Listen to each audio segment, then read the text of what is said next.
Voici le Nextbit Robin, un smartphone qui a fini la tête dans les nuages.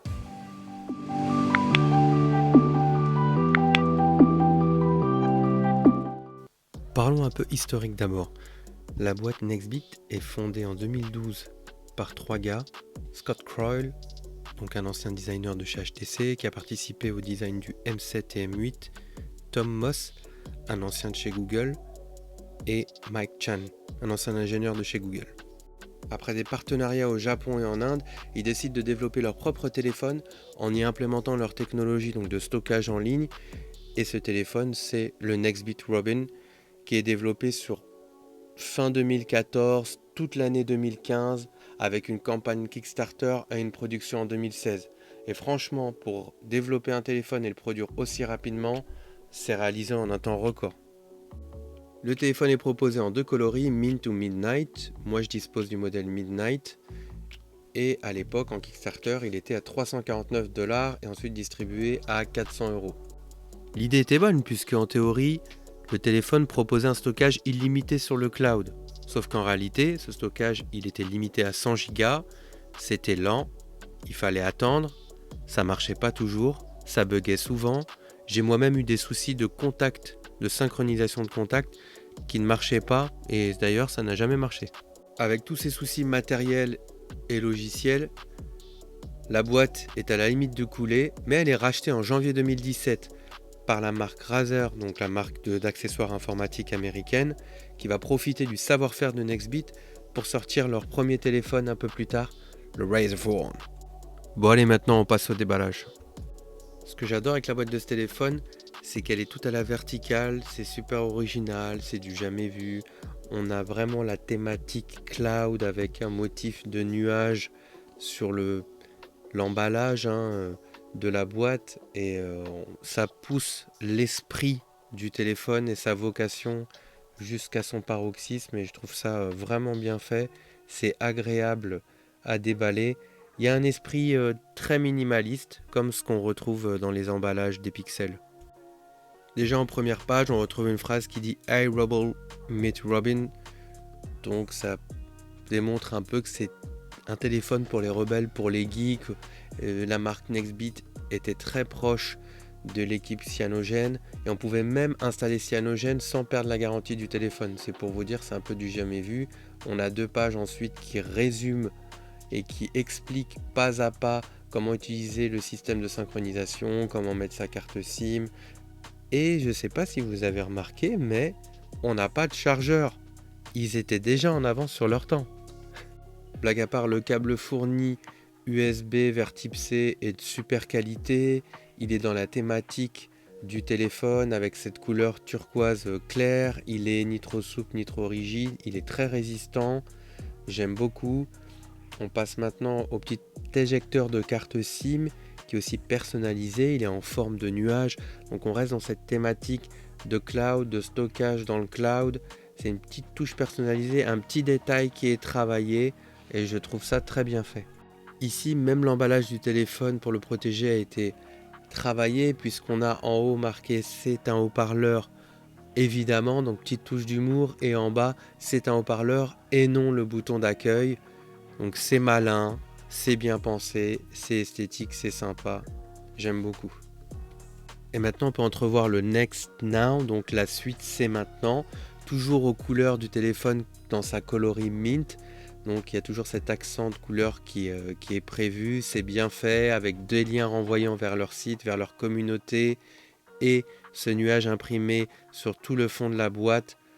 C'est malin, c'est bien pensé, c'est esthétique et passons maintenant au téléphone en lui-même. C'est un rectangle en plastique d'assez bonne facture avec sur la face avant les haut-parleurs stéréo, le capteur selfie de 5 mégapixels et le capteur de luminosité et de mouvement apparent. Sur la tranche haute, on retrouve le jack 3.5 mm et puis un micro apparent. Sur la tranche droite, on a le bouton d'alimentation on-off qui fait aussi office de lecteur d'empreintes et il est mint, donc toujours cette petite touche de couleur mint.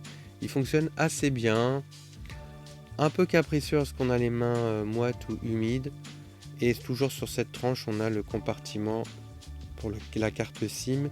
Sur la tranche basse on a le port USB type C avec, cerise sur le gâteau, une petite lettre de notification avec un micro apparent juste à côté. Donc franchement, c'est de plus en plus rare et c'est un très bon point. Ensuite, sur la tranche gauche, on a les boutons de volume qui sont pas super réactifs mais qui font le job, fonctionnent plutôt bien. Et sur la face arrière, on retrouve le nuage pour appeler le stockage en ligne. Et puis l'appareil photo de 13 mégapixels et le flash dual temps. Parlons maintenant de l'écran. Il s'agit d'un 5,2 pouces en Full HD, IPS LCD et Gorilla Glass 4. Il est très bon, il y a un très bon rendu des couleurs, le contraste est bon, les angles de vision sont bons. On n'est pas sur l'excellence d'un Super AMOLED sur les hauts de gamme, mais quand même, on a un bon écran, de bonne facture, il y a de quoi s'amuser. Le seul gros bémol, c'est l'intégration de l'écran qui prend que 69,5% du corps du téléphone. Donc niveau immersion, même si on a les haut-parleurs stéréo qui sont excellents, c'est pas top. Justement, concernant les haut-parleurs, ils sont stéréo, le son est d'excellente qualité. Il y a des basses, il y a des aigus, il y a des médiums, c'est assez riche. Bien sûr, si on pousse à fond, ça commence à saturer. Mais pour un téléphone de 2016, les haut-parleurs sont excellents. Concernant les jeux, avec un Snapdragon 808 et 3 Go de RAM, c'est clair que le Nextbit Rodbin, c'est loin d'être un foudre de guerre.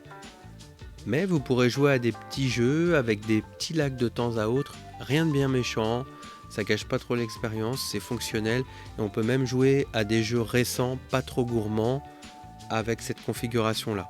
Si vous souhaitez vraiment jouer sur des jeux très très gourmands, là il faudra s'orienter vers du Snapdragon 2020-2021 tel que le 865 ou voire même le 888. Concernant l'appareil photo, je ne mettrai pas de photos puisque ça en vaut pas trop la peine. L'appareil fait le job, c'est correct, il faut beaucoup de lumière. C'est pas fou, c'est pas folichon. Il avait le mérite en tout cas d'avoir la possibilité de filmer en 4K pour l'époque, ça c'est pas mal. Voilà, c'est un appareil correct en photo et en vidéo, mais rien d'extraordinaire. Concernant l'autonomie, elle est malheureusement mauvaise. La batterie tient une journée tout au plus en faisant très attention et en modérant ses usages. Ici, j'avais un tout petit peu joué quelques minutes et regardé une ou deux vidéos de quelques minutes et j'avais déjà perdu 20% après une pleine charge. Quid du logiciel? Avec sur les 3 fondateurs, 2 anciens de chez Google, à quoi on peut s'attendre? Eh bien, on a une version quasi pure d'Android, très agréable à utiliser. Mis à part quelques ajouts ci et là, c'est plus des ajouts visuels, notamment cette teinte turquoise sur les icônes des menus ou en haut de chaque menu. On retrouve un Android qu'on appelle stock. D'ailleurs, il tourne sur Android Nougat 7.1.1, donc la version 7. Pour l'époque, c'était tout à fait honorable. Et puis, il faut savoir aussi que la marque était très proche de Cyanogen, ils avaient déjà eu des partenariats par le passé et on pouvait même se permettre d'installer Cyanogen durant la durée de garantie du téléphone et ça ne faisait pas sauter cette dernière, ce qui est plutôt inédit et appréciable. En conclusion, que penser de ce téléphone? Eh bien, c'était un bon téléphone pour 2016 qui avait le mérite d'apporter une solution innovante aux soucis de stockage de mémoire interne des téléphones de l'époque. Mais cette solution a été mal réalisée, mal gérée et n'était pas agréable à utiliser, fonctionnelle et efficace au quotidien. Si la vidéo vous a plu, un petit pouce vers le haut, ça fait toujours plaisir et un abonnement, ça fait encore plus plaisir. Si vous êtes intéressé par ce type de contenu, je continuerai la série de Smartphone Collection. Dites-moi en commentaire si vous connaissiez ce téléphone. Et puis d'ici là, je vous dis à la prochaine. Ciao!